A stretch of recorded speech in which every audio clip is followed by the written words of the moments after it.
Welcome in Twente. My name is Klaas Stek. I'm a researcher at the University of Twente, and today we are going to talk about clusters. If a company is in a cluster, that can be a success factor for that company.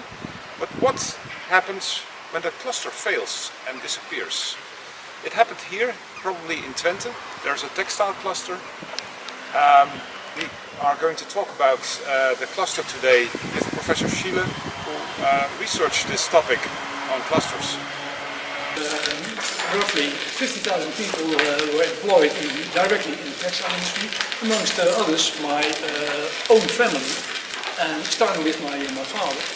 My father was a weaver in the textile industry, and all of his family and his in-laws were employed by the textile entrepreneur. So the question is whether Twente was a textile cluster. So remember, the textile or a cluster following Porter consists of the four elements, competing companies. That's what we did have here. A lot of companies, these textile barons there, were competing with each other. So this is fulfilled. Then the question is about supportive industries. We did have some of them here, such as Stork. But on the other hand, not a complete cluster of textile machines, waving machines were not produced here. So a shortness on that. The other point is about institutions.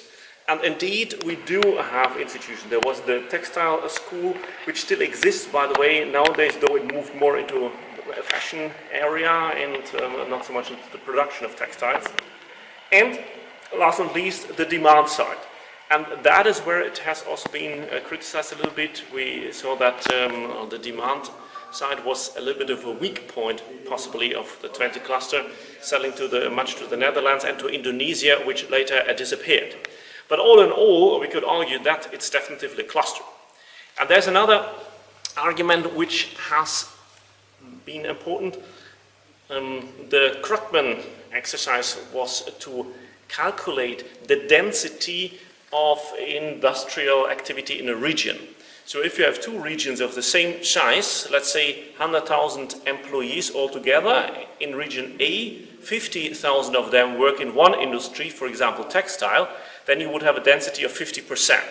Now if you compare this to another region, which also has 100,000 workers, and only 25,000 work in textile, so the density there would be 25, that is half than the first region. And he found out, and this has been verified with 3 or 4 other studies, that doubling the density of activity in a region, the productivity increased by 5%. Now, and here we did have a highly dense activity. Up to 52% of the entire workforce of Twente was in textiles. So we can conclude that many elements of a cluster have actually been present here, at least till the 1980s. So these are the steam engines produced here in the region. And how did this come about? That's correct. In fact, if you talk about Twente, then we talk about textile. There's only one exception in Twente, and that's Hengelo. Hengelo is not textile, or not mainly a textile city, but Hengelo is metal and electronics. And in fact, it started with C.T. Charles-Theodore Stork. He was already an entrepreneur at his 14th of age, and he was a collectioner of the Salomonson in Nijverdal. He collected the fabrics for the Salomonsons at the local producers. At his 20th, he asked for a loan at his father. He borrowed 2,000 guilders, and he started his own textile work in Hengelo. But starting a textile company is one thing, keeping it running, it's another thing. And he discovered already very soon after the start that he lacked spare parts. All the machines and all the equipment came from England, so the lead time for spare parts was far too long for his operation. So he decided to start an own spare parts mill in Born with the local smith called Meiling. That became a success, not only for his own factory, but he also was asked to supply his colleagues, stroke competitors for spare parts, and then he decided to start an own machine factory, machine mill in Hengelo, and the date of the start is 1868.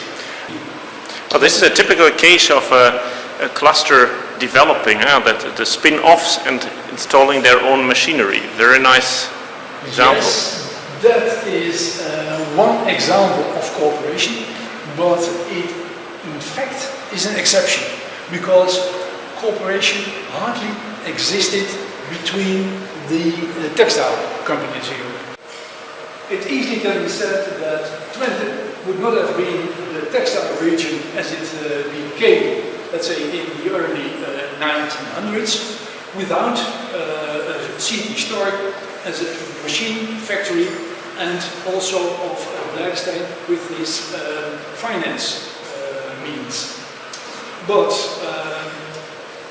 we can state that this machine factory was one of the few examples of cooperation between the Twente factories in textile, because there is the Twente paradox, as we call it, and that means that the rich textile families did marry amongst each others. So the Jannings with the Scholters with the Van Heeks with the Blijdersteins, even the Blijdersteins with the Storks from Hengelo, but they married amongst each other, but they didn't cooperate. They didn't allow their family competitors in their own factory. So cooperation was very, very scarce here in Twente, in the Twente textile. But the Twente textile cluster had a clear life cycle.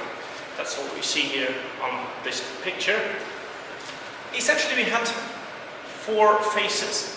Phase number 1 was the start of it back in 1830, when the cluster was formed. And that was really a governmental action, because this was at the moment where Flanders and the Netherlands separated, and the textile industry used to be in Flanders, and the new king of Holland wanted to get such textile industry in his own country, and therefore closed the market for the now Belgians, and some of them had to settle in the Netherlands, or settled in the Netherlands, and then he promoted the region of Twente. That's how the cluster came into being.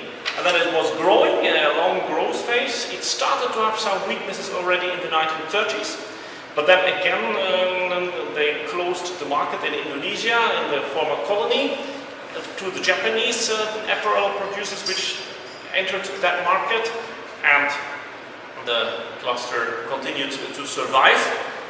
Some people argue that this was also one reason why after the war they tried to reconquer the colony, but it failed. Nonetheless, for another 20 years, till about the early 60s, the cluster continued to prosper, and then crashed down within 20 years. In a very short period, almost the entire industry disappeared, except for a dozen companies.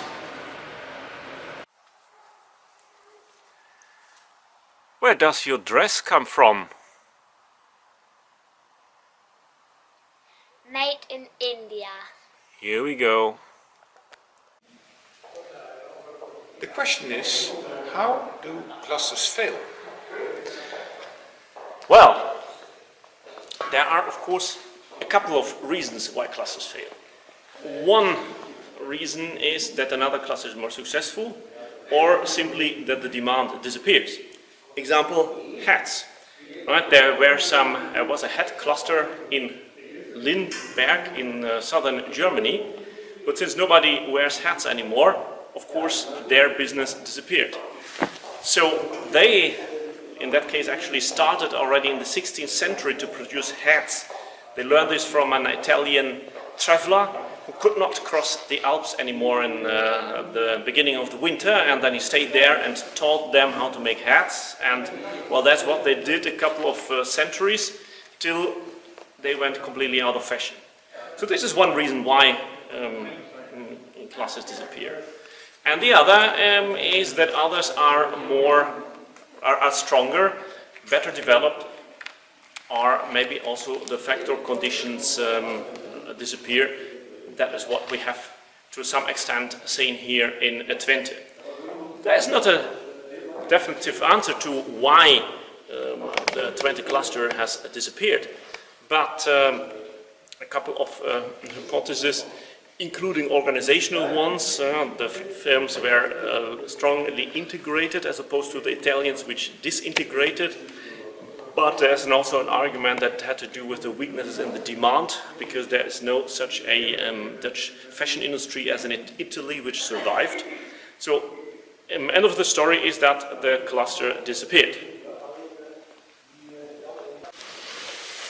We're standing in front of a loom, a 100 years old loom, and it's in a museum. So the whole textile industry ended here in Twente. Yeah. How did it come so? Okay, that's a very long story. I think that takes approximately 2 hours, but I'm afraid we don't have that at the time. But there's of course a couple of reasons why the textile industry disappeared, and disappeared very, very quickly. Quicker than, for instance, in Germany or in France or in Belgium. There was a couple of external reasons why it disappeared. First of all, after the Second World War, the Indonesian market disappeared. And that was of vital importance for the existence of the textile industry here in Twente. Further, it was the case that developing countries as Japan, the Philippines, China, India, Pakistan, Bangladesh came onto the Dutch market with very cheap and low-cost fabrics. That was another reason, and here in Twente, or in the Netherlands in general, the salary exploded between 1958 and 1965. So we were far too expensive to keep the markets where we were, let's say, market leader in the past.